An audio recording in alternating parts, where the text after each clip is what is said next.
आप लोग पहले कहा करते थे कि हमारे देश का प्रधानमंत्री बोल नहीं पाता, हमें बोलने वाला प्रधानमंत्री चाहिए। ये 2014 के पहले बहुत प्रचार किया गया, लेकिन आप लोगों ने, हम लोगों ने ऐसा प्रधानमंत्री चुना कि जो अपने देश में तो बोल लेते हैं, लेकिन विदेश में बगैर टेलीप्रॉम्प्टर के या बगैर लिखे 2 शब्द भी नहीं बोल पाते।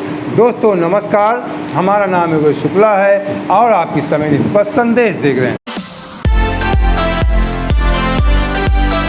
तो दोस्तों आज इसी काला सच पे बात करेंगे प्रधानमंत्री नरेंद्र मोदी जी के बोलने को लेकर, क्योंकि 2014 के पहले हम आप सब कहते थे कि हमारे देश के प्रधानमंत्री बोल नहीं पाते, हमें बोलने वाला प्रधानमंत्री चाहिए, यानी ताल ठोकने वाला प्रधानमंत्री चाहिए।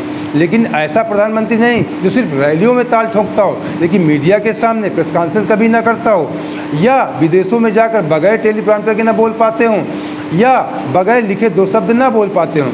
और जो बाइडेन ने कैसे हमारे देश के प्रधानमंत्री नरेंद्र मोदी जी का व्हाइट हाउस में राजकीय सम्मान किया और व्हाइट हाउस के बाहर अपने देश के लोगों से या मीडिया से किस तरीके घोर अपमान करवाया, इसी काला सच पे आज बात करेंगे। लेकिन उसके पहले कुछ बहुत महत्वपूर्ण खबरें हैं जो आपको गोदी मीडिया में नहीं दिखाई जाती, उनको भी आपको देखना चाहिए। मंगलावार से गली के थाना कौन सा लगता है आपको? थाना कोतवाली लगता है। क्या घटना हुई है? हमारी बेटी को मार दिया था फांसी लगा के, और इन्होंने दीपक के परिवार वालों ने मारा है, और पुलिस इनको बचा रही है, इनकी हिमायत ले रही है। फैजान का नाम लगा रही है। फैजान हम जानते नहीं फैजान कौन है, फैजान कहाँ का है हमें पता नहीं है। हमें तो ये मालूम है कि दीपक के साथ मोदी जी को उखाड़ के फेंक देंगे। अच्छा, विपक्ष की एकता का निष्कर्ष क्या है? मैंने तो एक ही सुना कि लालू यादव जी कह रहे हैं कि तुम्हारी मम्मी बहुत शिकायत कर रही कि तुम शादी नहीं कर रहे, शादी कर लो, दूल्हा बन जाओ, बारात में हम आएंगे।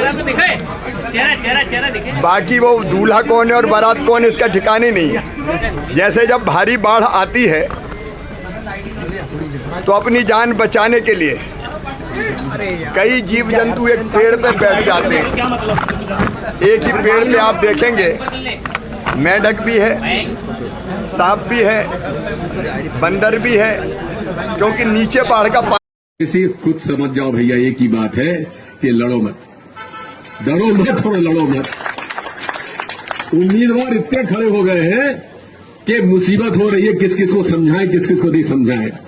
तो हमने तो कह दिया कि हमारे कमलनाथ जी सर्वे सर्वा, उनका जो सर्वे है वो पत्थर की लकीर भैया, उसी के हिसाब से टिकट मिलेगा। किसी और के पास जाने की जरूरत नहीं, हमारे कोई बस का काम नहीं है, सर्वे से ही सारा काम होगा। इसलिए एकजुट हो जाओ, लड़ो, डरो मत और भाजपा की सरकार मिटाओ, ये मेरी आपसे प्रार्थना है। बात तो हम लोग का सलाह माने नहीं दिया, नहीं किया, शादी कर लेना चाहिए था।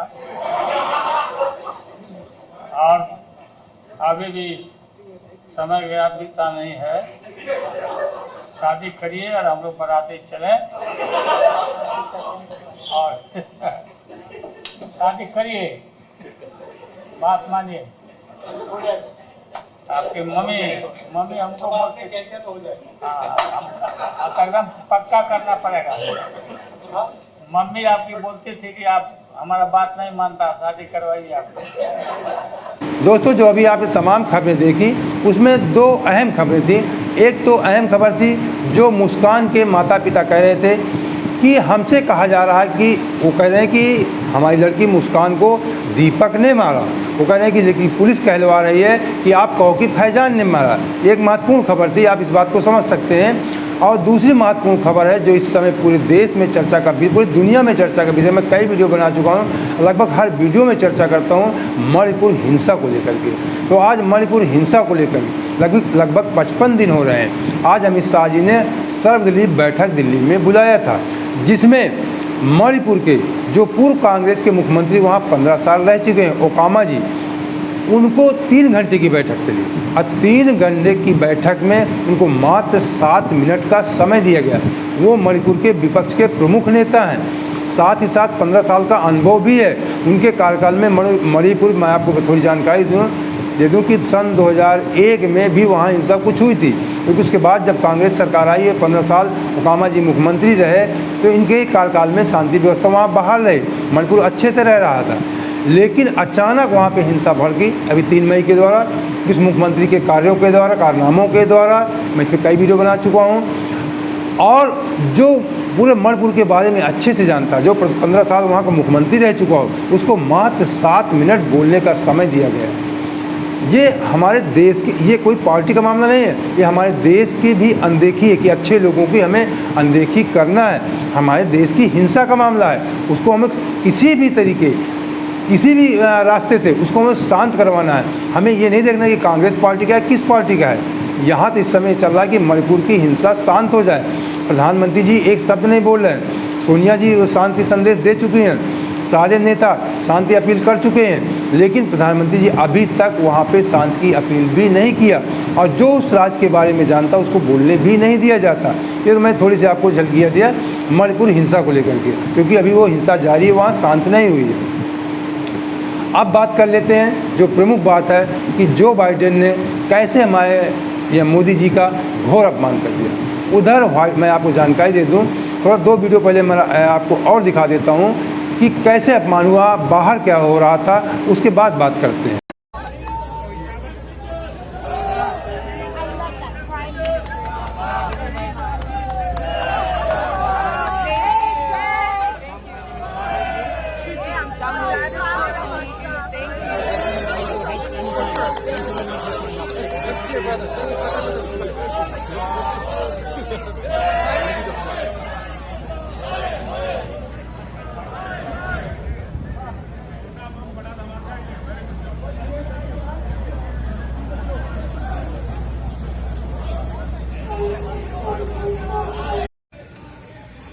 To release Sanjeev Bhatt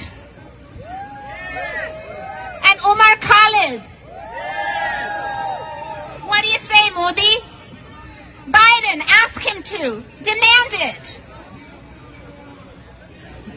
जो मैंने शुरू में कहा था कि जो बाइडेन ने हमारे प्रधानमंत्री नरेंद्र मोदी जी का राजकीय सम्मान की आड़ में घोर अपमान करवाया, तो जहां व्हाइट हाउस के अंदर प्रधानमंत्री नरेंद्र मोदी जी का राजकीय सम्मान चल रहा था, वहीं व्हाइट हाउस के बाहर सड़कों पर उनका घोर अपमान हो रहा था। अभी जो मैंने आपको 2 वीडियो दिखाए, जिसमें एक गाड़ी घूम रही थी लाल रंग की, आपने देखा होगा, वैन थी जिसमें लिखा हुआ था आस्क मोदी, और ये भी लिखा हुआ था, ये साइड में लिखा था आस्क मोदी, और पीछे लिखा हुआ था वेलकम मोदी, और नीचे से लिखा हुआ था वेलकम पीएम मोदी, नीचे लिखा हुआ था क्राइम मिनिस्टर ऑफ इंडिया। ये कितना बड़ा घोर अपमान है कि हमारे मोदी जी को क्राइम मिनिस्टर ऑफ इंडिया वहाँ कहा जाता है। ये बात, ये आप मत सोचिए केवल वहाँ एक साधारण गाड़ी घुमाई है, ये पूरे दुनिया के मीडिया ने देखा। ये आपको गोदी मीडिया ने भले नहीं दिखाया, लेकिन इस चीज़ को पूरे दुनिया के मीडिया ने देखा। और दूसरा वीडियो जो मैंने आपको दिखाया, जिसमें तमाम पोस्टर लेकर मुखौटे लगाकर दिखाया जा रहा है कि release Umar Khalid, release Sanjiv Bhatt, release all political prisoners. मतलब उमर खालिद को आप रिहा करिए, छोड़िए, संजीव भट्ट को रिहा करिए, और जो इस तरीके के तमाम राजनीतिज्ञों को आप बंद किए, उनको छोड़िए। ये व्हाइट हाउस के बाहर जहां प्रधानमंत्री जी का राजकीय सम्मान हो रहा था, उसके बाहर ये सब हो रहा था। अब मैंने पिछले वीडियो में बताया था अभी 2 दिन पहले काला सच में कि मोदी जी से सवाल किए जाएंगे, मोदी जी की घेराबंदी हो गई। तो जो बाइडेन ने, मतलब ये एक नियम होता है अमेरिका का, मैं आपको बता दूं कि कोई भी राष्ट्राध्यक्ष जब जाता है तो वहाँ पे जब राजकीय सम्मान होता है तो वहाँ पे संयुक्त प्रेस कॉन्फ्रेंस करनी पड़ती है। लेकिन ये हमारे देश के लिए बहुत बड़े अपमान की बात है, शर्म की बात है कि जब प्रेस कॉन्फ्रेंस की बात आई तो हमारे देश के अधिकारियों ने, जो वहाँ पे पहले से मौजूद रहते हैं, प्रधानमंत्री जी के पहले से पहुँचने के पहले, जब प्रेस कॉन्फ्रेंस की बात आई तो हमारे देश के अधिकारी जानते हैं कि हमारे मोदी प्रेस कॉन्फ्रेंस नहीं करते, बगैर टेलीप्रॉम्प्टर के, बगैर लिखे नहीं बोल पाते, तो रैलियों में बोलते हैं कि रैलियों में उल्टा सीधा कुछ भी बोलना है। तो उन्होंने जब अमेरिका के अधिकारियों से कहा कि प्रेस कॉन्फ्रेंस टाल दी जाए, तो उन्होंने कहा नहीं, प्रेस कॉन्फ्रेंस होगी।